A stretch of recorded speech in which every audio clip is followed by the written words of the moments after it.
Assalamualaikum warahmatullahi wabarakatuh. Alhamdulillahi rabbil alamin. Wassalatu wassalamu ala asyrafil anbiya'i wal mursalin wa ala alihi wa sahbihi ajma'in. Allahumma salli ala sayyidina Muhammadin wa ala alihi wa sahbihi ajma'in. Subhanaka la ilma lana illa ma 'allamtana innaka antal alimul hakim. Rabbi shrah li sadri wa yassir li amri wahlul 'uqdatam min lisani yafqahu qawli. Amin ya rabbal alamin. Guru-guru kami, hadirin wal hadirat, saimin was saimat, jamaah subuh yang dimuliakan Allah Subhanahu wa taala. Tadi malam kita sudah menyampaikan dua syarat agar ibadah kita maqbul, diterima Allah Subhanahu wa taala. Pertama, adanya ilmu sebelum kita beramal. Kemudian adanya niat tatkala kita memulai sebuah amalan. Syarat yang ketiga, agar amal kita maqbul di sisi Allah Subhanahu wa taala, as-sabru fi amalihi, sabar di dalam amalnya. Maka perintah Al-Quran, wa'mur ahlaka bis salati wastabir 'alaiha, perintahkanlah kepada keluargamu untuk menunaikan salat. Bukan hanya sekedar perintah untuk menunaikan salat, Allah lanjutkan perintahnya, wastabir 'alaiha, dan sabar dalam melaksanakannya. Berapa banyak orang ia telah menegakkan salat tapi tak sabar dalam melaksanakannya. Berapa banyak orang berpuasa tapi tak sabar dengan puasanya. Berapa banyak orang melakukan seluruh aktivitas ibadahnya, apakah ibadah mahdhah maupun ibadah ghairu mahdhah, tidak diisi dengan kesabaran di dalamnya. Maka sabar ini menjadi penting sebagai pokok dasar di antara syarat agar makbul ibadah kita di sisi Allah Subhanahu wa taala. Orang kalau sudah terbiasa sabar di dalam salatnya, maka kesabaran itu akan berefek dalam kehidupan sosialnya. Orang kalau biasa disiplin dalam salatnya, ia akan berdampak dan berefek positif dalam kehidupan pribadi dan keluarganya. Inilah pentingnya sabar. Tapi berapa banyak orang kadang tak sabar dalam salatnya. Saya tunggu imam kagak baca ayat panjang bacut, nyan kamu pikiran tu. Saya kagak kunle tunggu imam alif lam mim, nyan kamu pikiran, nyo panjang tu bohyo. Atau panjang malamnya. Tapi waktu tunggu imam baca kulhu bagi dua alam, nyan berupah pikiran. Maka Imam Nawawi dalam kitab Al-Azkar menyebutkan bahawa bila kita ingin beribadah kepada Allah, salat katakanlah, ada 4 tempat yang dianjurkan kita untuk berhenti sejenak. Barang satu tarikan nafas, berhenti sejenak. 4 tempatnya. Kenapa? Agar ibadah kita tidak seperti manuk pajuh humpun. Manuk watai pajuh humpun. Tak pedu ampun manuk. Maka manuk langsung ipajuh. Ipajuh makanannya langsung ipajuh. Sehingga timbul pertanyaan menyelagainya ipajuh, pajani uat makanan. Beda mungkin dengan kita makan, cara katanya semajuh, cok piring, boh-buh ke dalam piring, lehnyan cok kuah lawak-lawak, kun bismillah, culok lamabah, le culok lamabah, mama-mama le, pegah le doktor, le perlu dua gau mama. Man manok pajani mama wadai pajumpun. Hana langsung ipatok gerbang-gerbung ina ni com, ina ni umat laju sekaligus. Berapa banyak orang beribadah seperti ini. 4 tempatnya. Tempat yang pertama kata Imam Nawawi, kalau kita salat berhenti sejenak kapan? Setelah takbiratul ihram, sebelum baca doa iftitah. Apakah mau baca Allahumma ba'id? Apakah mau baca Allahu akbar kabira? Apakah mau baca inni wajjahtu? Atau model doa iftitah yang lain? Yang penting ada sabar di sana tatkala takbiratul ihram sebelum baca doa iftitah. Kemudian yang kedua, kapan disuruh berhenti sejenak? Tatkala kita membaca surah Al-Fatihah sampai pada kalimat akhir surah Al-Fatihah waladdallin, di situ kita diperintahkan, dianjurkan untuk berhenti sejenak sebelum membaca amin. Apa alasannya kata Imam Nawawi? Agar orang-orang itu tahu bahwa amin bukan bagian dari Fatihah. Berapa banyak orang yang mengira amin itu bagian daripada Fatihah, sehingga menyonalin tu baru tayukun tiga ke hai ke mameh kuah cikun Fatihah tiga. Kun ju Fatihah bismillahirrahmanirrahim sampai waladdallin. Amin ba ujung. Bisa jadi itu di antara sebab ia mengira bahwa amin bagian dari Fatihah. Bukan berarti pula setelah baca Fatihah tidak boleh baca amin. Ini ingin memberikan kesadaran pada kita bahwa amin bukan bagian dari Fatihah. Maka dianjurkan Imam Nawawi untuk berhenti sejenak waladdallin, berhenti sejenak baru amin. Ini untuk menunjukkan bahwa kita sabar dalam salat kita. Pet boh cara baca amin kata Imam Nawawi. 4 caranya baca amin.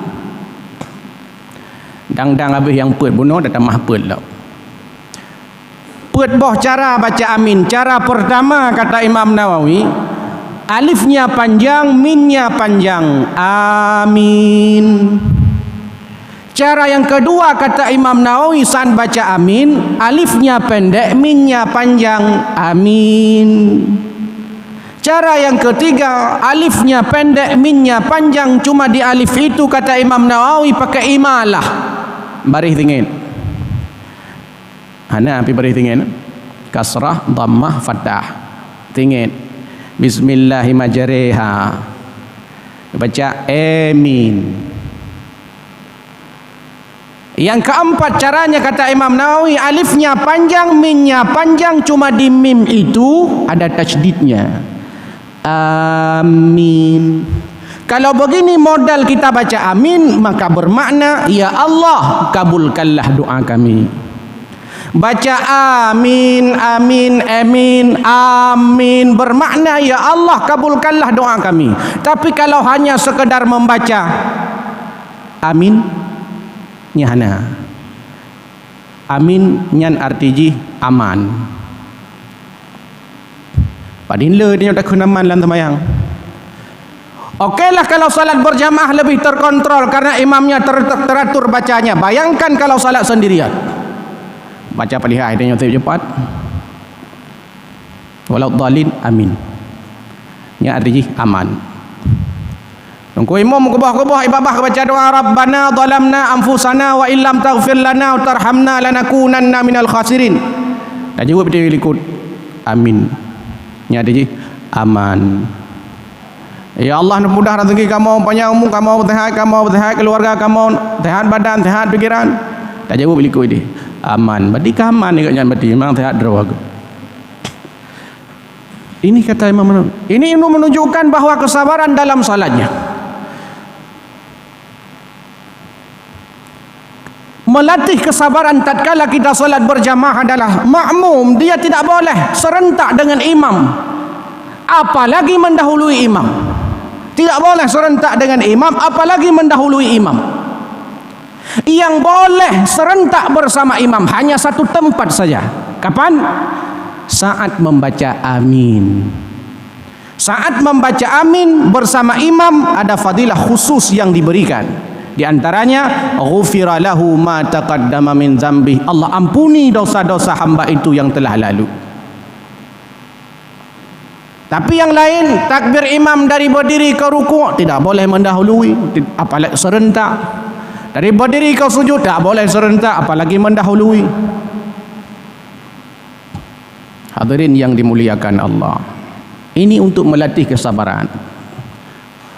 As-sabru fi amalihi, sabar dalam amalnya. Cara yang ketiga, dianjurkan berhenti sejenak. Kapan? Setelah kita baca amin, sebelum baca ayat. Imam Nawawi mengatakan berhenti sejenak. Kapan lagi? Yang keempat, berhenti sejenak setelah membaca ayat mau rukuk. Sebelum rukuk, baca ayat sebelum rukuk, berhenti sejenak. Bagian daripada tuma'ninah, karena as-sabru dalam salat itu adalah tuma'ninah. Salat itu akan berefek dalam kehidupan kita. Puasa juga begitu, kan melatih kesabaran kita. Sejak tadi keluar fajar shadiq sampai sekarang, hingga nanti sebelum tatkala terbenam matahari, kita mampu menahan diri dari perkara-perkara yang halal. Perkara yang halal pun kita sanggup menahan diri. Bayangkan Bapak Ibu, tempe itu halal, tapi kita siap untuk bertahan. Ayam yang sudah disembelih dengan bismillah, segala macam buah-buahan, semuanya itu halal, tapi kita sanggup menahannya. Maka para ulama mengatakan orang-orang yang sudah terbiasa menahan diri dari perkara-perkara yang halal, maka ia akan mampu menahan diri dari perkara-perkara yang haram. Yang halal macam datun, yang haram macam lebih haram. Ini yang dianjurkan, inilah mengajarkan kesabaran kepada kita. Tapi tatkala puasa Ramadan, puasa tidak memberikan efek, tidak melatih kesabarannya, maka niat puasa tujuannya hanya untuk berbuka. Dan yang kepun puasa itu mengaji belum buka untuk teput. Jadi tujuan puasanya untuk berbuka. Baru lihat baju sahur katingan ke. Nyon untuk teput ngempu dah buka puasa. Ini baru baju sahur. Baru nawaitu sauma gaden katingan ke Allah malakat sumtu ada kala dhahabat dhama'u. Yang baru baju sahur. Bagaimana melatih kesabaran? Maka benar menurut survei dikatakan pengeluaran rumah tangga di bulan Ramadan jauh lebih banyak daripada pengeluaran rumah tangga di luar Ramadan. Punya pengeluaran rumah tangga dalam bulan Ramadan, di luar Ramadan 2 juta. Punya dalam bulan Ramadan habis melimang. Itu hasil survei. Kenapa itu bisa terjadi padahal kita makan dalam bulan Ramadan hanya 2 kali? Kapan? Saat kita berbuka sekali, saat sahur sekali. Tapi kenapa pengeluaran ini kok begitu membengkak, begitu membesar? Karena kesabaran tadi yang tidak ada. Po yang na tablo lihat ka pudip Honda motor keliling. Mulai dari jalan listrik putar ke dia, Pertamina ke dia. Kalau ini Nabi Bang Daud, beliau mi Bang Daud.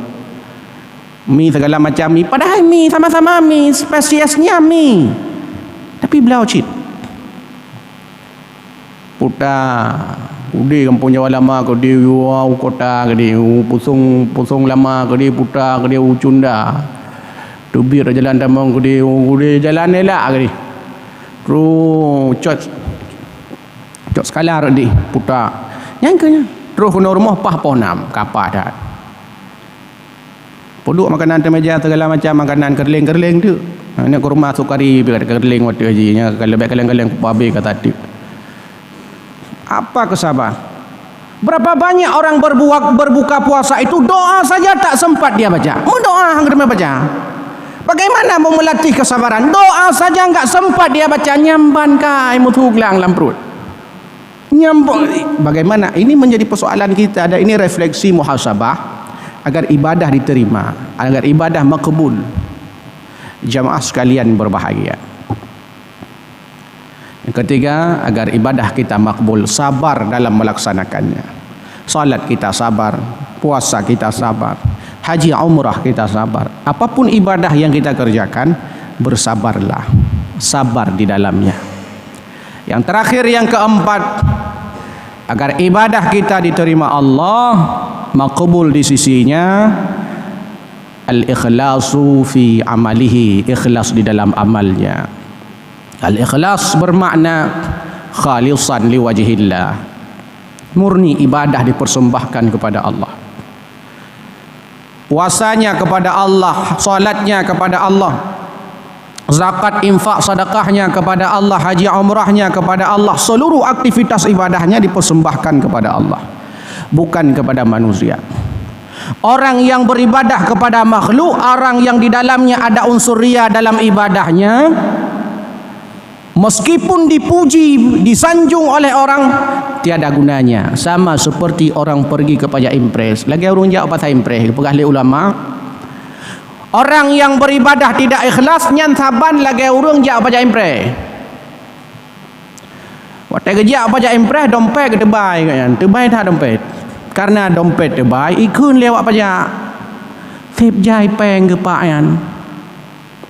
Padahal dalam dompet orang kerusung. Dompetnya tebal, orang mengira dan berkata, jai dat peng ku ya kau. Tebai dompet ya, le peng. Padahal dalam dompet orang kerusung. Sebanyak apapun pujian terhadap hamba Allah itu, tiada gunanya. Kenapa? Karena on kurusong tetap hanya belau. Untuk kepegasip kaya don luar biasa, don memang don hanya tat pengat saja. Wak sebanyak apapun pujian itu kepada hamba Allah itu tiada gunanya. Kenapa? Karena on kurusong bukan alat untuk jual beli. Hanya manfaat.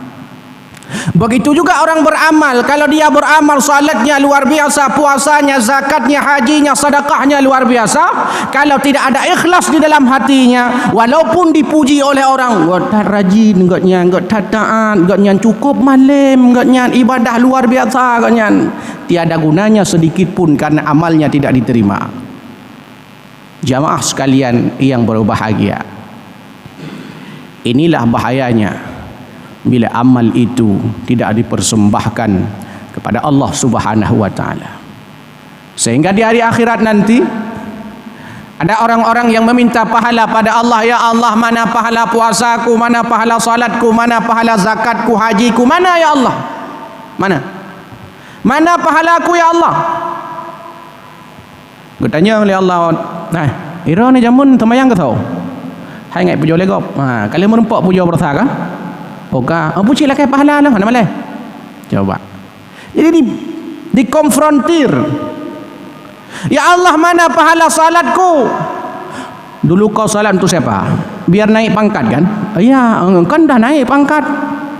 Golongannya udah guru besar. Oh, ngapain minta pahala lagi? Ditentang. Sehingga ada orang-orang yang meminta pahala disuruh pergi, "Izhabu, pergi kamu. Ya Allah, mana pahalaku, pergi kamu. Minta pahala pada orang-orang yang kau persembahkan dulu ibadahmu itu." Lagi bawahnya. Untuk siapa kau ibadah? Untuk atasanmu? Untuk mertuamu? Untuk melintamu? Untuk orang-orang sekitarmu? Untuk sahabatmu? Minta pahala sama mereka. Lagi pahala. Malai adalah udahnya. Jadi refleksi bagi kita. Saya sering menyampaikan, kalau seandainya kita ingin belajar ikhlas, belajarlah dari pengembala kambing. Kalau ingin belajar ikhlas, belajarlah dari pengembala kambing, kata para ulama. Pengembala kambing, meskipun salat di tengah-tengah kawanan kambing, kambing-kambing melihat dia salat, tapi tak pernah sedikit pun tergores dalam hati untuk dipuji oleh kambing-kambing. Tengah sembahyang lewat mi, tak pernah sekalipun kita berharap beri puji oleh mi yang berdua ke hana. Ini cara belajar ikhlas, kata para ulama.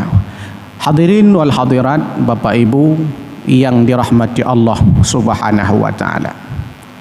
Ibadah bukan hanya sekedar mengejar sah secara fikih. Salat bukan hanya sekedar sah. Puasa bukan hanya sekedar sah. Kalau sah cukup rukun dan syarat, lengkap rukun dan syarat, sudah sah puasanya. Anak-anak mi remaja je, anak-anak mi umur 7 tahun kadang pi je. Orang-orang yang sudah balik bisa, orang-orang yang baru berpuasa bisa. Puasa menahan diri dari hal-hal yang membatalkan puasa. Kalau ini cuma puasa kita, sama kita seperti puasa anak kecil. Anak miat otai puasa, gap ke dia otai puasa. Telihu sagai limoh, kepegah liyah kabuka ke dia hai kalimoh. Kalimoh ke baik lagi nyan sakit ke entuk kabuka ke dia sakit mah ke entuk. Buka ke dia. Agaknya ke buka anak gile, entuk buka agaknya dan tujuan je kenan. Pegah lihat baik ayah long entuk mentang 3 entuk tuput. Time maghrib. Tapi anak miat otai puasa, yang tirai puasa ha boleh dapat engan ni. Sedang puasa ha boleh dapat engan 3. Sedang puasa ikut lekong. Sedang berpuasa caci maki kawannya. Kalau begini model puasa kita yang sudah dewasa, kita berpuasa tapi di sela-sela puasa kita isi dengan keburukan, caci maki, hina, fitnah, menyebarkan hoax. Berapa banyak orang gara-gara corona itu berdosa. Berita nam pupuh nama baca kagak share ju. Ya gop. Gara-gara berita kan yang kirim nama tegop kena corona melhedrot. Kenapa? Karena tak pernah disaring apa yang dia baca. Bahkan sebelum di-share, dibagikan belum baca, enggak pernah dia baca. Ada video enggak pernah dia dengar. Hana dengar lah puasa dalam videonya hana. Share juga kena dalam grup WA, kirim lagi di jamaah sekalian berbahagia. Apakah begini kita pertahankan puasa kita terus menerus? Lalu kapan mau naik kelas puasa kita? Kapan mau naik kelas? Kalau begini modelnya, maka penting kita refleksi. Ibadah bukan hanya sekedar sah, tapi juga harus makbul di sisi Allah. Maka kita selalu berdoa, Allahumma ja'al salatana salatan maqbula wa la taj'al salatana salatan marduda. Allahumma ja'al siyamana siyaman maqbula wa la taj'al siyamana siyaman marduda. Ya Allah, jadikan salat kami sebagai salat yang diterima, bukan salat yang tertolak. Jadikan puasa kami sebagai puasa yang makbul, bukan puasa yang mardud. Maka inilah di antara 4 syarat kata para ulama. Kalau ini ada dalam setiap aktivitas ibadah kita, setiap ibadah ada ilmu sebelum kita laksanakan, kita sertai dengan niat, kemudian sabar kita dalam melaksanakannya, kemudian ikhlas kepada Allah Subhanahu wa taala. Ibadahnya dipersembahkan kepada Allah sehingga ibadahnya berefek dalam kehidupan sosialnya, dalam kehidupan pribadinya, dalam kehidupan keluarganya, dalam profesinya dan seterusnya. Itu menunjukkan bahawa ibadahnya mampu mencegahnya dari perbuatan keji mungkar. Ibadahnya mampu mendidiknya untuk menjadi orang-orang yang disiplin taat kepada Allah Subhanahu wa taala. Amin ya rabbal alamin. Nasrun minallah wa fathun qarib. Wassalamualaikum warahmatullahi wabarakatuh.